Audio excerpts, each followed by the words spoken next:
첫 번째 경기 블랙번 대 셰필드 분석 시작해보겠습니다. 블랙번은 7경기 연속 무승, 그중 5연패를 기록 중이며 팀 분위기는 바닥에 가까운 수준이다.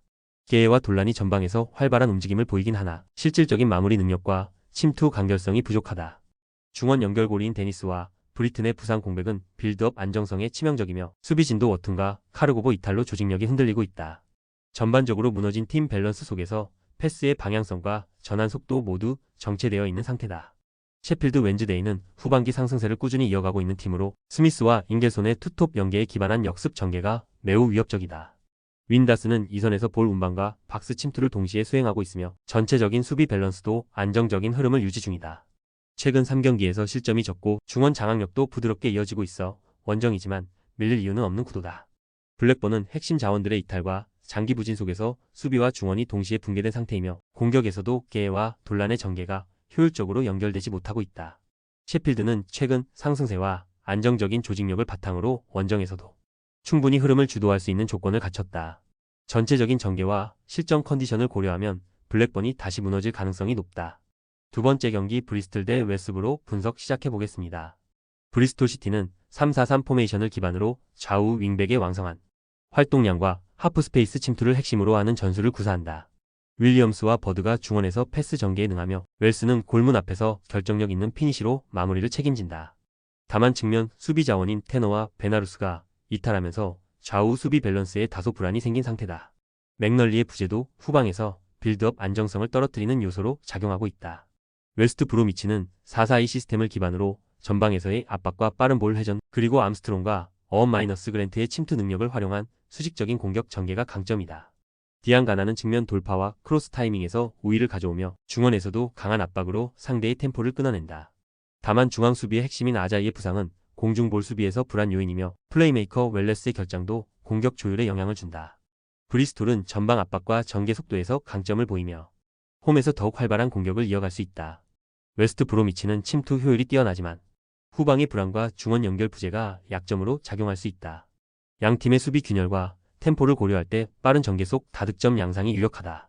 세 번째 경기 더비 카운티의 벌리 분석 시작해보겠습니다. 더비 카운티는 5백 기반의 수비적인 전술로 실점을 줄이며 승점을 쌓아가려는 운영을 고수한다. 하네스와 잭슨은 중원에서 수비 압박을 맡으며 아담스는 전방에서 간헐적인 침투와 연계를 수행하고 있다. 하지만 수비 조직의 중심인 넬슨, 오스본, 살베센이 모두 이탈했고 측면 커버 능력이 뛰어난 니안베까지 결장하면서 수비 밸런스가 완전히 무너진 상태다. 5백을 활용하지만 실질적으로는 세트피스 대응력과 하프 스페이스 커버가 현저히 떨어진다. 벌리는 포지션 플레이 중심의 점유율 전술과 강한 전방 압박을 통해 경기 주도권을 장악하는 구조를 보인다. 포스터는 최전방에서 연계와 마무리를 동시에 수행하며 브라운힐과 앤서니는 중원과 이선 사이를 오가며 전개 속도를 이끌어낸다. 트레소르와 셸비의 이탈은 아쉽지만 빌드업 구조와 수비 커버가 탄탄하게 유지되고 있으며 측면과 중앙을 아우르는 조직적인 운영이 강점이다. 특히 롱볼에 대한 세컨볼 대응, 전환 타이밍 조절, 박스 근처 압박 등에서 리그 내 최상위 수준의 완성도를 자랑한다. 더비 카운티는 핵심 수비 라인 이탈로 인해 수비적 전술이 무의미해지고 있으며 전방 압박과 간격 유지를 바탕으로 한 벌리의 유기적인 경기 운영을 버텨내기 어렵다. 경기 전체의 구조와 리듬, 전개 흐름 모두 벌리가 장악할 수 있는 매치업이다. 네 번째 경기 노리치 대 선덜랜드 분석 시작해보겠습니다. 노리치 시티는 포지션 플레이에 기반한 전개를 주도하는 팀으로 사전트를 중심으로 한 공격 전개가 꽤 위협적이다.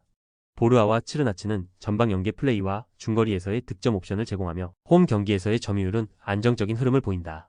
다만 중원 자원 도일과 마오보, 수비 중심축인 크리센의 이탈로 인해 후방 조직력에서 불안한 흐름이 반복되고 있다. 세트피스 수비나 전환 속도에서도 실점 리스크가 자주 발생하는 점은 여전히 해결되지 않은 과제다. 선더랜드는 4-4-2를 기반으로 한 탄탄한 수비 조직과 날카로운 역습 전개를 강점으로 하는 팀이다.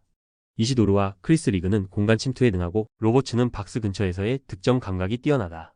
최근 부상자가 많지만 수비 라인의 중심 구성은 여전히 단단하며 경기 운영의 효율성이 높은 편이다.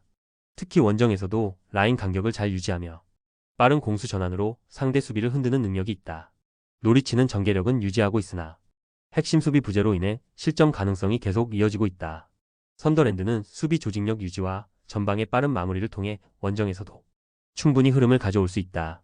양 팀의 밸런스와 흐름을 감안하면 노리치가 수세에 몰릴 가능성이 높다. 다섯 번째 경기 아스날 대 레알 마드리드 분석 시작해보겠습니다. 아스날은 전형적인 점유율 기반의 포지션 플레이를 구사하며 외대고루 중심의 전방 연계가 매우 유기적이다. 트로사르와 마르티넬리가 좌우에서 넓은 폭을 활용해 상대 수비를 흔들고 세컨볼 싸움에서도 강한 모습을 보인다. 다만 빅매치에서 전반적으로 조심스러운 흐름으로 출발하는 경향이 강하고 초반 라인을 쉽게 올리지 않는 특징이 있다. 레알 마드리드는 음바페와 비니시우스를 활용한 역습 위주의 속도 전개가 강점이나 이번 경기처럼 아스날 원정에서는 안첼로티 감독 특유의 로우 블록 중앙 밀집 전술이 전개될 가능성이 높다. 호드리구가 중원에서 수비 가담을 병행하며 포지션 밸런스를 맞추는 구도로 공격은 후반을 노릴 수 있다. 전체적인 득점 집중도는 후반 교체 카드 이후 올라가는 구조로 초반부터 열리는 형태는 아닐 것으로 보인다. 아스날과 레알 마드리드는 모두 리스크를 최소화하는 전략을 선택할 가능성이 높고 특히 레알은 원정 경기에서 더욱 보수적으로 접근할 전망이다. 아르테타와 안첼로티 두 감독의 운영 철학을 감안하면 난타전보다 루즈한 흐름 속 견제 위주의 공방이 펼쳐질 확률이 높다. 그러므로 무승부를 추천한다. 6번째 경기 바이에른 뮌헨 대 인터밀란 분석 시작해보겠습니다. 뮌헨은 콤파니 체제에서 포백 기반의 전술 완성도가 점점 높아지고 있으며 좌우 하프스페이스 침투가 공격 패턴의 핵심이다. 올리세가 넓은 측면에서 컷인과 볼 전개를 통해 유리한 1대1 구도를 만들고 케인이 중앙에서 마무리를 책임지는 구조다. 고레츠카는 중원에서 공격 전개와 수비 커버를 동시에 수행하며 중마이너스 측면 밸런스가 뛰어나다.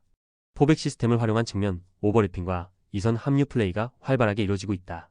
인터밀란은 3백 기반의 후방 빌드업과 윙백의 활동량을 앞세워 중원 점유율을 확보하는 전술을 구사한다. 미키타리안이 중간 지점에서 경기를 조율하며 티란과 아르나우토비치가 전방에서 넓게 퍼져서 공간을 만드는 방식이다. 다만 포백팀을 상대로 측면 수비 커버가 늦어지며 하프 스페이스 쪽에 공간을 허용하는 장면이 자주 발생한다. 윙백이 수비 가담을 늦추면 좌우에서 수적 열세가 발생해 상대 측면 조합에게 실점을 허용할 가능성이 높다. 바이에른 뮌헨은 포백 시스템을 바탕으로 좌우 측면에서 하프 스페이스를 침투하는 패턴이 전술적으로 매우 세련된 팀이다. 인터밀란은 3백 구조에서 윙백 가담이 늦어질 경우 이 공간을 막아내기 어렵고 뮌헨의 공격 패턴에 수세로 몰릴 가능성이 크다. 그러므로 바이에른 뮌헨 승의 승리를 추천한다. 조합은 아래 고정 댓글 링크로 편하게 말 걸어주시면 조건 없으며 스포츠를 좋아하시는 분들이라면 모두 환영합니다. 스포츠 당첨 어렵지만 그건 어떻게 하냐의 차이입니다. 두 눈으로 어떤 차이인지 직접 확인하시고 우리 모두 같이 승리합시다.